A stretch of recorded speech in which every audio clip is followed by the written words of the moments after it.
Hello, everyone. Today for our virtual tabling topic, we'll be sharing more on how to choose smart snack options for you and your family.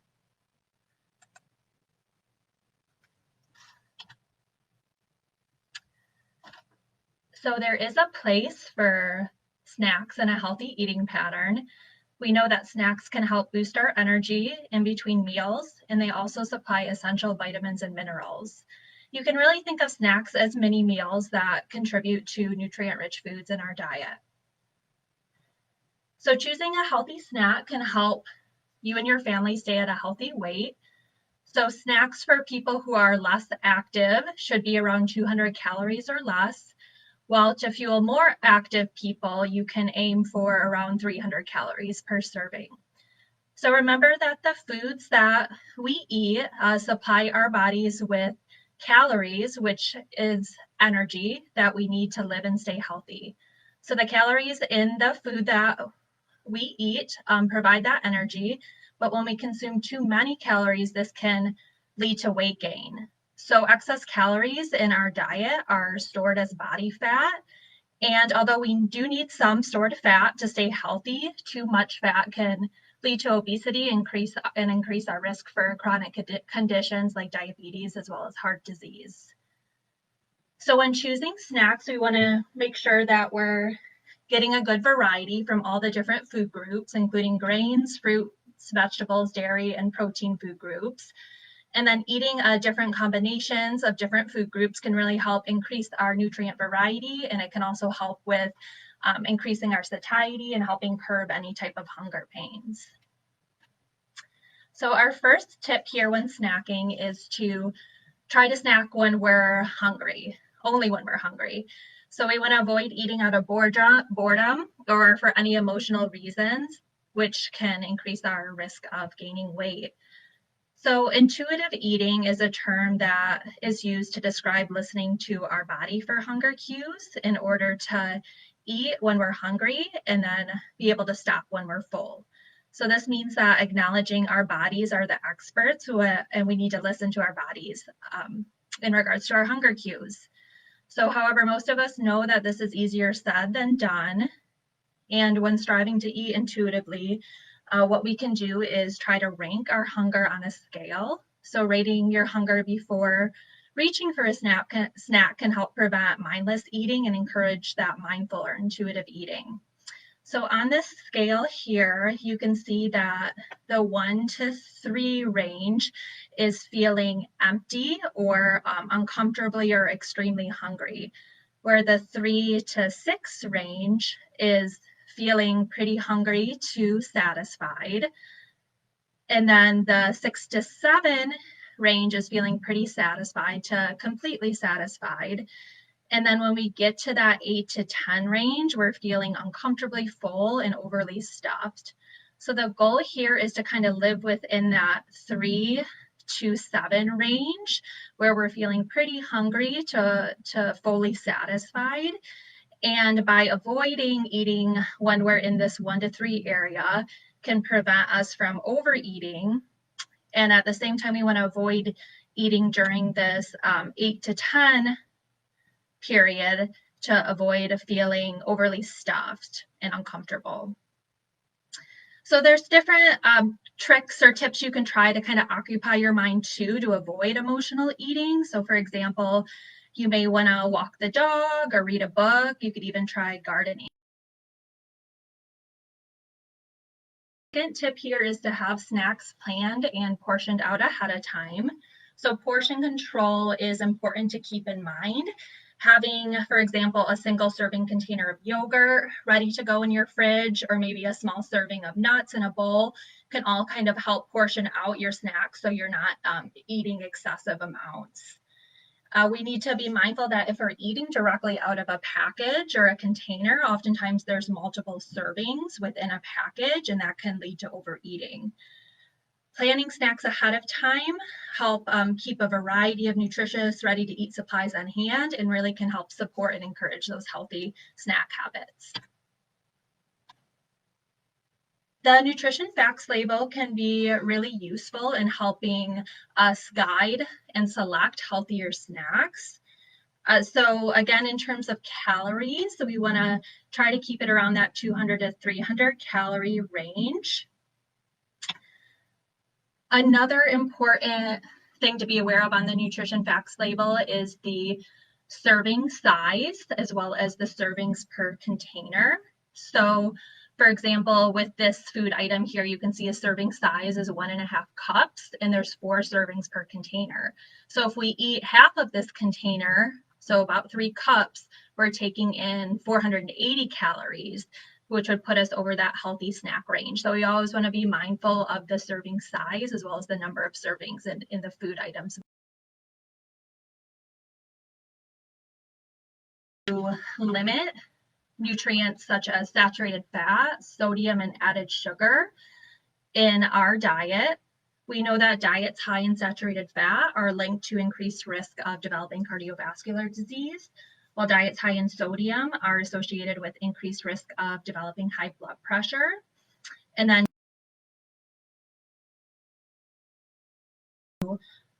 meet our daily recommended levels of important nutrients, also while staying within our calorie limits.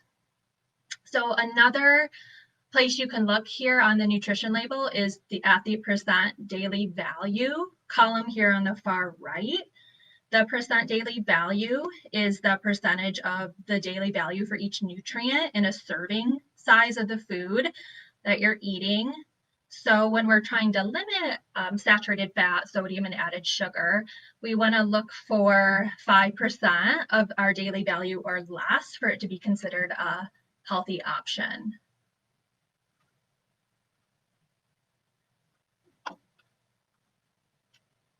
So for example, when we're looking at added sugar, this food item contains 4% of our daily value of added sugar, which is under that 5% range. So this is considered a healthier option in terms of limited added sugar.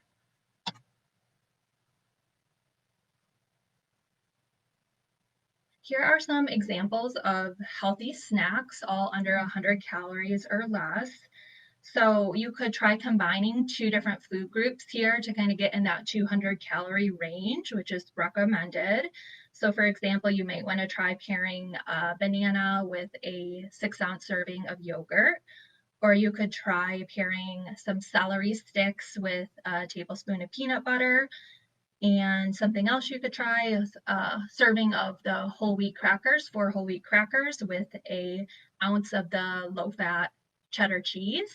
So an ounce of cheese, just to give you an idea, is about the size of a pair of dice. Our third tip here is choosing nutrient-rich foods from all of the food groups. This is USDA's My Plate graphic here that models what a healthy plate should look like at your meals. So a diet inclusive of all the food groups is important in supplying nutrients vital for our health, as well as maintenance for our different processes that take place in our bodies. And you can really keep your snacks lively this way too by including snacks that contain all the food groups, such as grains, especially those from whole grain sources, focusing on lean protein options, as well as healthy fats that come often from dairy sources, and of course, abundance of fruits and vegetables. So some tips with increasing the amounts of fruits in our snacking habits is to keep fruits on hand like apples, oranges, and bananas. So these are really easy to grab on the go. And it's important to think about our home food environment. So that's going to include the availability and accessibility of healthy and unhealthy foods. And this can play a major role in our eating behaviors. So trying to keep those healthy options on hand. And sweets can also really help satisfy our fruits can really help satisfy our sweet cravings too. So this can be a great healthy alternative to a dessert or baked good item. Slicing up melons or pineapples to have ready is another idea. And then always looking for fruit that is in season. So when we're purchasing fruits in season, they're going to be more affordable. They're also at their prime in terms of nutrition and flavor. Tips for incorporating more vegetables into our snacks is to focus on getting a rainbow of color with our veggies. So this means that We're eating different colored plants, both fruits and vegetables, throughout the day. This is linked to higher levels of specific nutrients and provides more variety in terms of the health benefits that we're going to reap. You could also pair these veggies with dips. So for example, some naturally low-fat dips would include salsa, hummus. You could even make a savory type yogurt dip using plain or Greek yogurt and adding your own seasonings to it. You could try making a cherry tomato or vegetable type kebab. This would be a good one for your kids to help out with. And then similar with fruits, you want to always look for veggies that are in season as well as more of an affordable option. For our grains, we want to focus on trying to incorporate those whole grains into our diet, which contain the entire grain kernel. So whole grains are going to provide more dietary fiber, which is linked to helping reduce our blood cholesterol levels and may help lower our risk of heart disease. And fiber also helps us feel full and can prevent us from overeating. An example of a whole grain snack would be popcorn. So you could pop your own popcorn and season it to your liking. You could try making it more savory, maybe by adding a dried herb like dill and some garlic and onion powder. Or you could make it a little sweeter and maybe try out cinnamon or nutmeg. Toasted whole grain pita you could try with a type of dip of your liking. And then looking for cereals that are whole grains. Some example would be wheat bran flakes or shredded wheat. And you could combine this with nuts or dried fruit to take with you on the go. For protein, this includes seafood, meat, poultry, and eggs, as well as vegetarian sources like beans, peas, lentils, nuts, seeds, and even soy products are considered part of the protein food group. To help keep our blood cholesterol levels in a healthy range, it's important to try to focus more on those lean protein options. They're going to be lower in saturated fat. So for example, lean cuts of meat and low-fat dairy options are ideal. So an example, you could pack some unsalted nuts or seeds on the go with you. Eggs, hard-boiled eggs would also be a great option for a morning snack to take with you on the go. So eggs kind of have a bad rap and have been vilified for their higher cholesterol content. But recent research has shown that eggs also contain additional nutrients that are very protective with our heart health and lowering the risk of heart disease. So eggs are recommended in moderate to low consumption in our diet. And it's also important to emphasize these plant-based protein sources like nuts, seeds, lentils, beans. Hummus is a great high protein dip. It's made from chickpeas or garbanzo beans, and you can try pairing that with your favorite veggies. The dairy group includes milk, yogurt, cheese, as well as fortified soy milk and yogurt. So consuming dairy is really important for building and maintaining strong bones, especially in our adolescence. So keeping yogurt in the fridge ready to go, kind of portioned out in containers. You could try topping a whole grain cracker with some low sodium cottage cheese, as well as some sliced tomatoes on top. You can even add soy milk to your favorite fruit smoothie, as well as any type of dairy milk. I wanted to share the Start Simple with My Plate app that recently came out here. You can download this app on the App Store, or it's available on Google Play as well.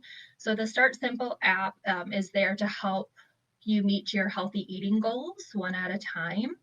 So it allows you to pick simple daily food goals. You can see your real-time progress and earn badges along the way. It's a really easy to use app, and it can help support your positive lifestyle changes and help you achieve a healthier life overall through healthy eating. So I encourage everyone to download this app. It's called Start Simple with My Plate. That's all we have for you today on healthy, smart snacking. If you have any questions, of course, feel free to reach out to us. Thanks for tuning in, and take care.